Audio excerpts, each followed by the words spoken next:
Hello friends and my all dear students, welcome to all again in biology classes. और friends, आज हम आप सभी के लिए लेकर आए हैं एक एग्रीकल्चर के most important subject animal husbandry को। ठीक है, यहाँ पर हम एनिमल हस्बेंड्री का प्रैक्टिस सेट फर्स्ट करेंगे। और आप सभी की जानकारी के लिए बता दें कि हम यहाँ पर एनिमल हस्बेंड्री के 5 to 6 प्रैक्टिस सेट करेंगे, जिसमें हर एक प्रैक्टिस सेट में 20 मोस्ट इम्पोर्टेंट MCQs होंगे। और फ्रेंड्स, जैसे कि हम आपको एग्रीकल्चर के वन लाइनर प्रोवाइड कर रहे थे, तो यहाँ पर हमने एनिमल हस्बेंड्री का MCQ यानी प्रैक्टिस सेट इसलिए दिया है ताकि आप सभी को कन्फ्यूज़न ना हो क्वेश्चंस में, क्योंकि एनिमल हस्बेंड्री में बहुत से क्वेश्चंस ऐसे हैं जहाँ पर कन्फ्यूज़न आता है।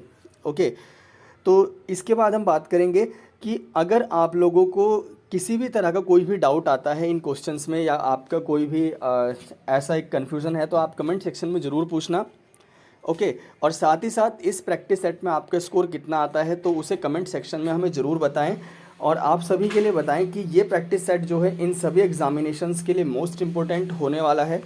और अगर आप सभी को ऑनलाइन एग्रीकल्चर प्रिपरेशन चाहिए या बायोलॉजी का कोई कम्पिटिटिव एग्ज़ाम्स की प्रिपरेशन चाहिए, तो आप हमें कॉन्टैक्ट कर सकते हैं। ओके, तो आइए स्टार्ट करते हैं। फर्स्ट क्वेश्चन है हमारा, जीनस ऑफ गॉट इज़, यानी कि गॉट का जो जीनस है, गॉट का जीनस क्या होता है।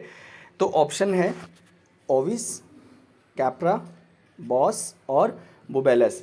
तो यहाँ पर राइट आंसर अपना गेस कीजिए। तो इसका जो राइट आंसर होगा फ्रेंड्स वो होगा कैप्रा। तो गॉट का जो जीनस है वो कैप्रा होता है। इसके बाद है next, splenic fever is another name for, यानी कि स्प्लेनिक फीवर का दूसरा नाम क्या है। FMD यानी foot and mouth disease, B anthrax, C cowpox and D mastitis. तो याद रखना, स्प्लेनिक फीवर का जो दूसरा नाम है वो है एंथ्रेक्स। ओके, चलिए इसके आगे, which element is deficient in milk, कौन सा एलिमेंट मिल्क में कम पाया जाता है या नहीं पाया जाता, ऐसा कुछ इसने पूछा है।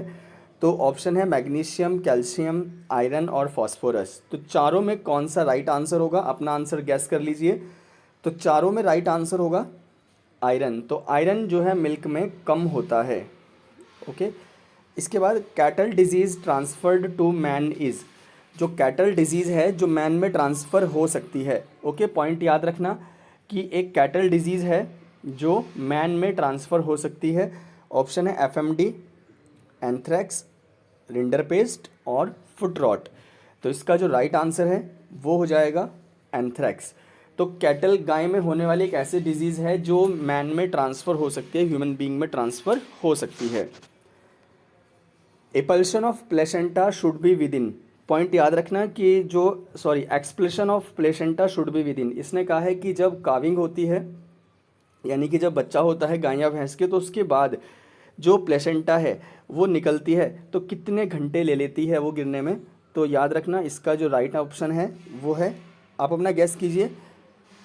तो option A 2 to 3 hour, option B 4 to 8 hour, option C 6 to 8 hour and option D 10 to 12 hour. तो इसका जो राइट आंसर होगा स्टूडेंट्स वो होगा 6 to 8 आवर। इसके बाद है roughage contain moisture up to, जो रफेज होता है, चारा होता है, उसमें जो मॉइस्चर है वो कितना होता है। तो पॉइंट याद रखना कि रफेज का मॉइस्चर पूछा है कि कितने तक होता है, 15 to 20, 5 to 10, 10 to 15 and 20 to 25। तो इसका जो राइट आंसर होगा स्टूडेंट्स वो होगा 10 to 15। तो रफेज का परसेंटेज मॉइस्चर जो है वो कितना होता है, 10 to 15 होता है। ओके,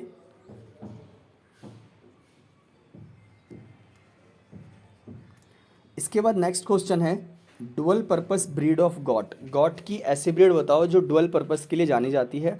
ऑप्शन है बारबरी, जमनापारी, मारवाड़ी और बीटल। तो अपना आंसर गैस कीजिए। और यहाँ पर जो इसका राइट आंसर होगा वो होगा जमनापारी। तो डुअल पर्पस गॉट की ब्रीड होती है Jamnapari. Gestation period of cow is days, तो याद रखना काओ का गैस्टेशन पीरियड पूछा है, तो आपने जो पढ़ा हुआ है उसके अकॉर्डिंग आंसर गैस कीजिए कि काओ का जो गैस्टेशन पीरियड है, गर्भाकाल है, वो कितना होता है। तो राइट आंसर है option A 283 to 285 days.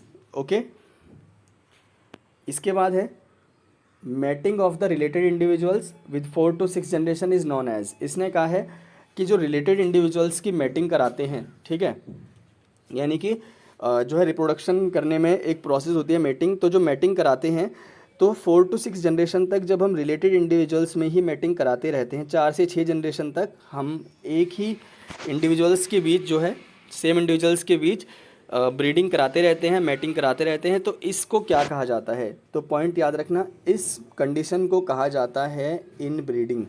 Inbreeding होता है जब रिलेटेड इंडिविजुअल्स में हम मैटिंग कराते हैं।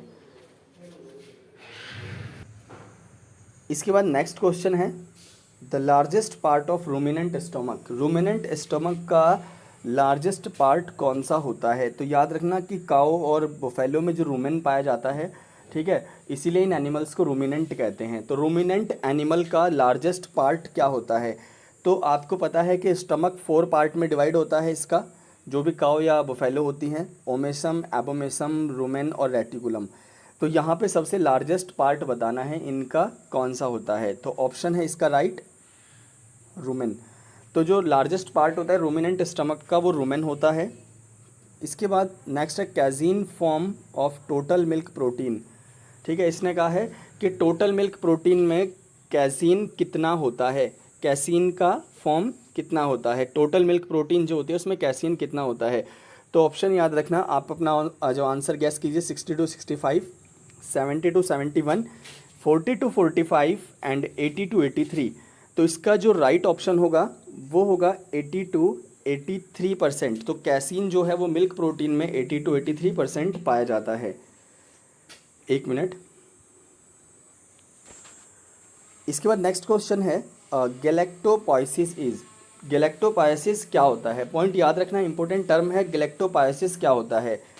मिल्क सिक्रेशन होता है, या मेंटेनेंस ऑफ लैक्टेशन होता है, या मिल्क लेट डाउन, दूध निकालना होता है, या सीजिंग ऑफ लैक्टेशन यानी कि लैक्टेशन को सीज करना, यानी कि एक तरह से लैक्टेशन को रोकना। तो आपके अकॉर्डिंग गैलेक्टोपाइसिस क्या होगा?